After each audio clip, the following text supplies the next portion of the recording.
Salut Daniel, Salut Pablo. merci d'avoir accepté mon invitation et de me recevoir dans un café de ta circo. Euh, Daniel, tu es députée sortante LFI NUPES, Oui. parce que c'était ton titre sortant. Je ne sais pas quel va être ton titre rentrant si tu gagnes dimanche 7 juillet.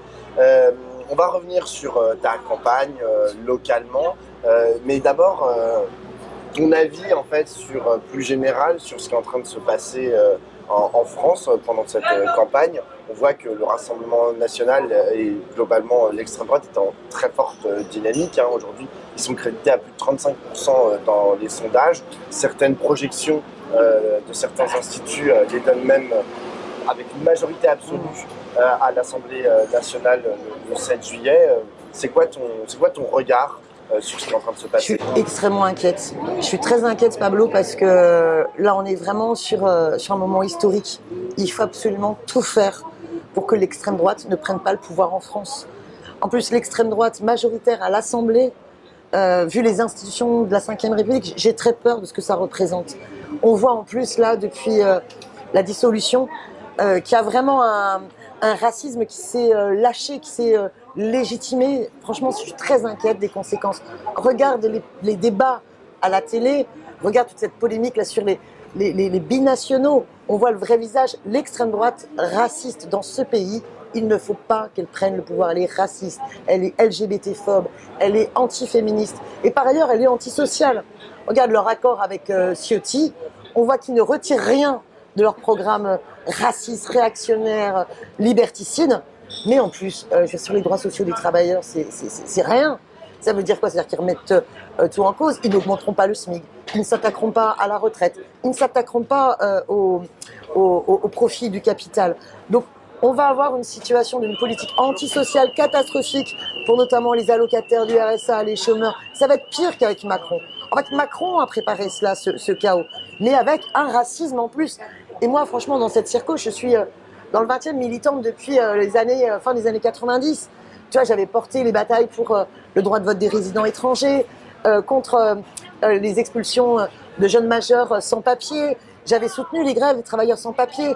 Je me suis engagée sur la question des exilés à Calais. J'ai peur pour tous ces gens-là. Franchement, tu te réveilles le matin et tu as envie de te dire, allez, c'est un cauchemar. Donc vraiment, moi, je dis face caméra à tous ceux qui regardent cette vidéo, partout en France, il faut soutenir les candidats du nouveau Front Populaire parce qu'il faut absolument empêcher la vague brune de prendre le pouvoir. Et par contre, avec le nouveau Front Populaire, si on arrive au pouvoir, on va pouvoir faire une politique radicalement différente. Donc j'espère que du cauchemar, il y a un nouveau rêve possible qui puisse se réaliser. Et est-ce que tu crois à la possibilité de la reconstruction, même si je n'y crois hélas plus trop, d'un front, on va dire républicain, c'est comme ça qu'on l'appelait avant, contre l'extrême droite? On entend ce que raconte notamment la Macronie en disant ni Front Populaire ou ni LFI, ni Rassemblement National. Mais est-ce que tu penses que c'est possible? Puisque je disais qu'ils étaient à plus de 35%, mais du coup ça laisse quand même 65% des Français qui ne votent pas à l'extrême droite, donc une majorité de Français qui n'ont pas envie de les voir au pouvoir. Franchement, Macron joue avec le feu. Parce qu'il n'a pas arrêté depuis 2022 de dédiaboliser l'extrême droite et de diaboliser la France Insoumise, la NUPES, mais aussi plus globalement diabolisation des syndicalistes, diabolisation des militants écologistes, diabolisation y compris de la Ligue des droits de l'homme. Donc ça va très loin. Il faut absolument que tout le monde revienne à la raison. Je veux dire, attention, c'est quoi l'histoire dans notre pays? L'histoire dans notre pays contre l'extrême droite. Vraiment, un réflexe de défense de nos libertés fondamentales, de la démocratie et du sens de liberté, égalité, fraternité dans ce pays doit ramener les électeurs, y compris de droite, à la raison. Ne jouez pas avec le feu. Vous savez pertinemment que si vous pouvez avoir des désaccords avec la gauche, qui aujourd'hui est rassemblée sur ce programme de rupture à travers le nouveau Front Populaire, vous êtes d'accord sur la défense de la République et de ses fondamentaux. Donc arrêtez de tomber dans finalement cette banalisation de l'extrême droite et qui renverrait dos à dos. Ça n'a rien à voir. Vouloir l'émancipation de toutes et tous, eh bien, avec un projet radical, ça n'est pas porter atteinte à la République, bien au contraire, c'est la défendre à tous les niveaux. Parlons maintenant de ta campagne dans ta circo. Comment est-ce que ça se passe? Comment est-ce que tu es accueilli? Je rappelle que ta circo, c'est dans le 20e arrondissement de Paris. Tu es candidate du nouveau Front populaire. Tu as réussi à obtenir la possibilité d'utiliser ce logo malgré l'investiture d'une autre candidate contre toi par la France Insoumise. Comment est-ce que ça se passe? Bah écoute, ça se passe bien parce que en fait, je milite ici depuis très longtemps et en fait, il y a hélas Monsieur Jean-Luc Mélenchon et la direction de la France Insoumise qui ont décidé, tu vois, le vendredi, juste à la veille de la fin des inscriptions pour les candidatures, des classements de candidatures, qui m'ont envoyé un mail à 23h22 pour me dire que je n'étais pas investie par la France Insoumise. C'est un truc de fou parce qu'en fait, le mardi, on était joyeux parce qu'enfin il y avait le Front Populaire, le nouveau Front Populaire qui se mettait en place avec l'idée de la reconduction des sortants pour mettre toute l'énergie sur les autres circos dans la bataille pour arracher à l'extrême droite. Le mercredi, la direction de la France Insoumise me fait remplir les papiers pour les bulletins de vote, les professions de foi, les affiches, tout roule. Et le vendredi soir à 23h22, après 25 années de militantisme auprès de Jean-Luc Mélenchon, je reçois un email tout froid qui me dit que je ne suis pas investie. C'est n'importe quoi. Mais sur le terrain, j'ai toutes les forces de gauche qui me soutiennent. Et comme j'ai été très impliquée dans beaucoup de luttes, des locataires, notamment sur les maréchaux, avec les syndicalistes, sur des batailles, droit du travail, de la sous-traitance, ou défense des services publics en ce moment, contre la fermeture d'un centre de santé. Bon, j'ai du coup un super appel des syndicalistes, des militants antiracistes pour l'égalité des droits, des féministes, des habitants. Donc il y a vraiment un bon écho sur 20e. À ton avis, qu'est-ce que, en te purgeant, et t'es pas bien sûr la seule, tout le monde est au courant à avoir été purgé, il y a aussi Alexis Corbière, Hendrik Davy, Raquel Garrido. Qu'est-ce que cherchait à faire la direction de la France Insoumise? Qu'est-ce que cherchait à faire et qu'est-ce que cherche encore à faire Jean-Luc Mélenchon? En fait, on s'est appelé donc le soir même quand on a découvert qu'on était purgé, puis on a essayé de voir c'est quoi le point commun. En fait, entre Alexis Corbière, Raquel Garrido, Hendrik David et puis aussi Frédéric Mathieu, le point commun, c'est que en interne, dans le groupe à l'Assemblée nationale, ça fait des mois et des mois qu'avec Clémentine Autain et François Ruffin, on dit attention, là, il y a vraiment un danger de prise de pouvoir de l'extrême droite. Il faut absolument arrêter cette stratégie très solitaire de la France Insoumise qui cherche à cliver pour cliver avec cette attitude de Jean-Luc Mélenchon qui quand même souvent insulte les partenaires.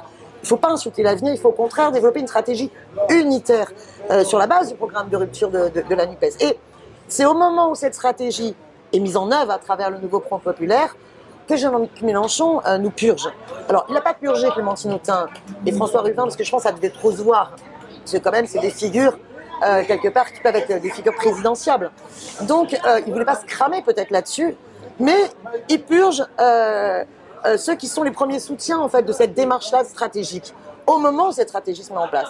Et je trouve que c'est pas responsable, c'est pas à la hauteur de l'enjeu historique. Tu vois, quand je vois tous ces députés qui vont faire campagne contre Alexis Corbière ou contre moi, contre Raquel Garrido ou contre Hendrik Davy, mais je leur dis mais allez regarder le site des Convois de la Victoire qui ont fait tu sais, un site pour toutes les circonscriptions où c'est chaud avec les fachos, eh bien pour envoyer des militants qui vont aider le Front populaire pour faire perdre l'extrême droite. C'est là qu'ils devraient aller. Voilà, ça n'a pas de sens. Si tu es élu le 7 juillet prochain, est-ce que tu siégeras, comme dans la mandature sortante, dans le groupe de la France Insoumise? J'ai été virée de la France Insoumise. Les groupes d'action ont été dissous. Les personnes qui cliquent et soutiennent ma campagne sont déconnectées de la plateforme. C'est un peu l'ubérisation de ma politique. Ça me rend très triste. Je trouve qu'on est en train de casser quelque chose qui était fort. Mais moi, ce que je souhaite, plus que tout, c'est qu'il y ait un grand groupe nouveau Front populaire. Parce que tu vois, quand il y a eu la NUPES, on est hélas resté dans chaque groupe. Alors qu'on était fiers dans l'hémicycle ou dans les commissions de batailler ensemble. Il y avait une vraie aspiration à travailler ensemble.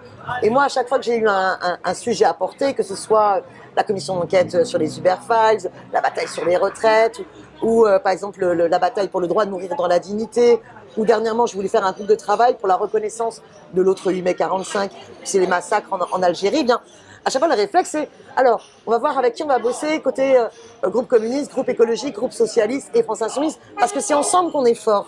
Donc j'espère qu'il y aura un groupe Nouveau Front Populaire, parce qu'il faut absolument consolider cette unité dans la durée, pas que pour une élection. Et tu vois, c'est aussi ce qu'on fait dans le 20e.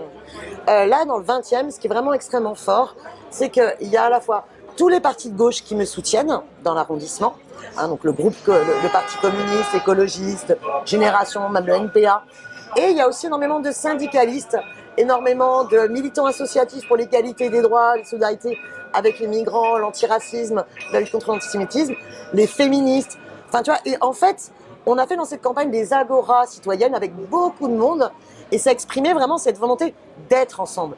Le nouveau Front Populaire, il doit s'ancrer localement, parce que, regarde, il y a plusieurs cas de figure.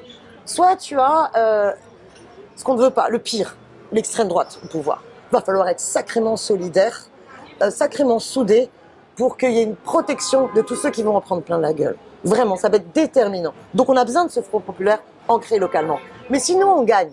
S'il y a un gouvernement de Front Populaire, il faudra aussi cette mobilisation à la base pour être en capacité de pouvoir donner de la force aux politiques de rupture.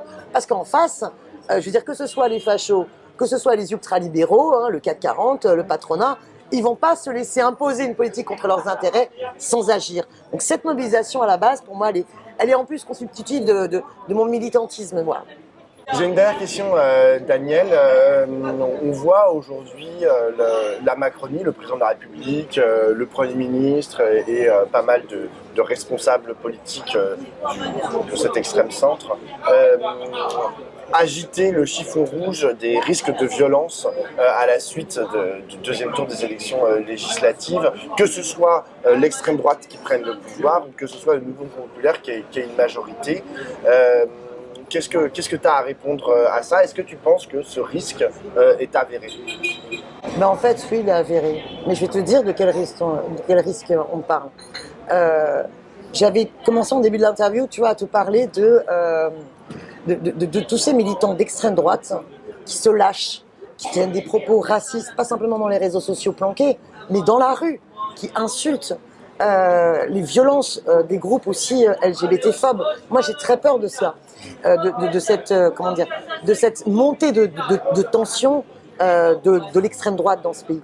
Tu sais, la semaine dernière, il y a eu un citoyen qui a visiblement fait un graffiti sur une affiche du Rassemblement National contre Bardella et qui s'est fait attraper par la police, mis en garde à vue dans le commissariat du 11e, et arrivé dans le commissariat du 11e, la police lui a bien dit « Ici, on est chez nous, on est Rassemblement National ». Ils avaient mis des chansons pro-Rassemblement National dans un commissariat où tu as une obligation de neutralité politique. Et c'est très inquiétant, ça veut dire qu'ils étaient en plus dans des insultes monstrueuses et donc dans des délits alors qu'ils représentent la police. Donc on a peur aussi que d'un point de vue des violences policières qu'on a déjà depuis des années, avec un problème de racisme systémique dans la police, que ça se lâche. Moi je pense qu'il faut vraiment qu'on porte une parole de paix civile, fédérer le peuple. S'unir, c'est extrêmement important, s'unir contre le racisme et l'antisémitisme. Tu sais, moi, sur les questions, par exemple, qui me préoccupent toujours, parce que pendant ce temps, on parle beaucoup moins des massacres à Gaza, mais les massacres continuent. Moi, j'ai pas attendu les attentats terroristes du 7 octobre pour me préoccuper de cette question. J'avais, en 2014, réussi à faire adopter un vœu au Conseil de Paris pour la reconnaissance de l'État de Palestine. Et mon fil conducteur, c'est la paix, le respect du droit international et de la solution à deux États, et donc l'arrêt de la colonisation et le fait qu'on arrête, il y a un cessez-le-feu à Gaza, qu'on arrête le massacre du peuple palestinien. Bon. Mais je pense qu'il est important de parler à tout le monde et de dire qu'on pleure autant les victimes israéliennes que les victimes palestiniennes et qu'on doit incarner le camp de la paix pour réunir vraiment le peuple dans la lutte contre tous les racismes et l'antisémitisme. Les deux vont vraiment de pair. Et je pense vraiment qu'il faut encourager là les solidarités locales à tous les niveaux, parce que ça va être dur contre les violences de la police, ça va être dur contre les violences LGBT-phobes de rue, ça va être très dur contre les violences racistes et du coup les pratiques discriminatoires qui vont être plus fortes. Ça va être aussi dur sur la question sociale, tu vois. Hier encore, je distribuais les tracts dans le quartier Réunion et tu as une association Linky qui fait de l'aide alimentaire pour les étudiants. Il y avait une queue qui était immense, ça désemplit pas. La misère, elle est de plus en plus dure pour la jeunesse et pour toutes les catégories populaires. Donc le Front populaire, c'est un accord électoral, un programme. J'espère demain un gouvernement rempart contre l'extrême droite, mais ça doit être aussi le retour du chemin vers les solidarités concrètes dans l'ensemble des bourgs et des tours, quoi. Eh bien, j'ai plus qu'à te souhaiter une bonne dernière journée de campagne et je croise les doigts pour dimanche et surtout pour Voilà, dimanche pour CDG. Et puis vraiment, hein, tous ceux qui regardent cette vidéo, mais vous pouvez tous faire quelque chose. Renseignez-vous sur vos candidats, aidez le nouveau Front populaire, même si vous n'avez jamais milité, mettre des tracts dans vos boîtes aux lettres, discuter avec vos voisins, faire l'intégralité de vos répertoires. Empêchons l'extrême droite de prendre le pouvoir dans ce pays. Telle est la préoccupation de toutes et tous aujourd'hui. Merci Daniel. Merci Pablo.